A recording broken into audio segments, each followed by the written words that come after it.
Olá, meu nome é Marcelo Freixo, eu sou deputado estadual do PSOL aqui no Rio de Janeiro, sou casado, tenho 2 filhos, a Isa de 13 anos e o João de 21. Fui nascido em Niterói, criado também em Niterói, vim para o Rio de Janeiro, onde desenvolvo já há muito tempo todo um trabalho relacionado a direitos humanos e em sala de aula, porque sou professor de História, formado na Universidade Federal Fluminense, e muito tempo em sala de aula, dando aula, continuei dando aula mesmo depois de eleito deputado, porque para mim deputado não é profissão, é uma militância, é um instrumento de luta. A minha profissão é professor de História, gosto da sala de aula. Tive que parar, sair da sala de aula por conta das ameaças que sofri em função de uma CPI, muito conhecida de todos vocês, que foi a CPI das milícias. Em 2008 eu presidi essa CPI, fui presidente da CPI. Essa CPI inspirou inclusive o filme Tropa de Elite 2, né, o filme mais assistido da história do cinema. E aquele deputado lá, o Fraga, tem uma relação muito direta com o que nós vivemos na vida real. Aquele filme é de ficção. Na vida real a situação é muito pior, na maioria das vezes.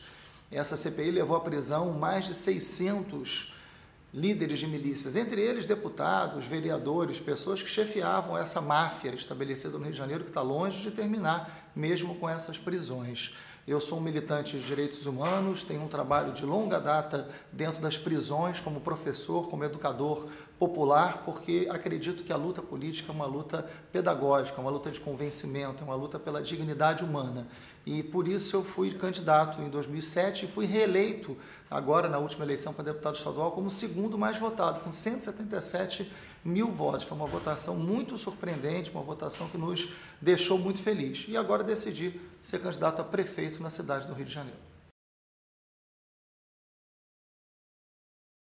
Eu aceitei ser candidato a prefeito do Rio de Janeiro, um convite feito pelo PSOL, porque entendo que essa eleição do Rio de Janeiro vai ser a mais importante da sua história. O Rio de Janeiro tem um calendário muito pesado. O Rio de Janeiro vai sediar a Copa do Mundo, a Olimpíada, são grandes eventos, são muitos investimentos e a definição de que cidade nós vamos ter agora vai determinar a nossa vida por mais 20, 30, 40 anos. Não é algo que a gente possa mudar daqui a 4. E o que a gente assiste no Rio de Janeiro é que a vida está cada vez mais cara e não necessariamente a gente tem um retorno do que a gente está pagando. Está difícil viver no Rio de Janeiro. É bom, nós gostamos do Rio, mas é muito caro. A passagem é cara, o aluguel é caro, a comida é cara e nós não temos o retorno do que pagamos. Não temos um hospital público de qualidade, não temos uma escola pública de qualidade, o transporte é péssimo. Os donos de ônibus fazem o que querem no Rio de Janeiro. Nós precisamos de um prefeito, precisamos de uma prefeitura que garanta os direitos das pessoas. Uma cidade boa para a Olimpíada, uma cidade boa para a Copa do Mundo, tem que ser uma cidade boa para quem vive no Rio de Janeiro. Não adianta ser boa para os grandes investimentos se as pessoas têm uma dificuldade enorme para viverem, se a sua dignidade está afetada nos hospitais, nas escolas, nas ruas, nos ônibus, nos trens. É para isso que a gente resolveu ser candidato a prefeito do Rio de Janeiro, para ter uma cidade que respeite a dignidade humana.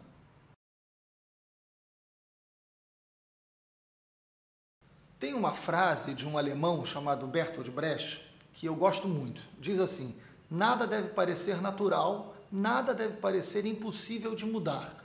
A gente tem usado muito essa frase para pensar o Rio de Janeiro, para pensar a vida da gente. Já está até na internet, no Facebook, né? A garotada que viaja muito aí na internet já deve ter visto isso.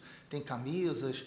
Essa frase ela é importante por quê? Porque tem determinadas coisas na política que a gente não pode achar que são naturais. A roubalheira, a corrupção, o desvio da verba, né? Secretário e governador usando guardanapo na cabeça em Paris, num escândalo, num desrespeito profundo à população. Será que isso é natural? Será que tem que ser assim? Será que não tem outro jeito? Será que todo quanto é político é necessariamente corrupto? Eu acho que a maioria é mesmo. Mas a gente precisa acreditar que é possível fazer diferente, porque o preço disso é muito caro para a vida da gente. O nosso hospital está ruim, a saúde, o transporte, a educação está ruim por causa das decisões políticas. Então, nesse sentido, de que maneira você chega ao poder, com quem você se alia, com quem você se aproxima, determina que poder você vai ter mais tarde. Eu não aceitei fazer as alianças espuras, as alianças com gente que eu não concordo, para depois ter que dividir um monte de cargos, porque é isso que leva, evidentemente, à corrupção. É isso que tira dinheiro da saúde, da educação, para a corrupção. A gente não aceita isso. A gente quer chegar no poder junto com as pessoas, com quem vive o Rio de Janeiro, com quem constrói o Rio de Janeiro. Tem muita gente boa fazendo coisa boa no Rio. E é isso que a gente quer levar para a disputa política. É assim que a gente acredita que a gente pode ganhar a prefeitura do Rio de Janeiro. Porque nada deve parecer natural, nem nada deve parecer impossível de mudar.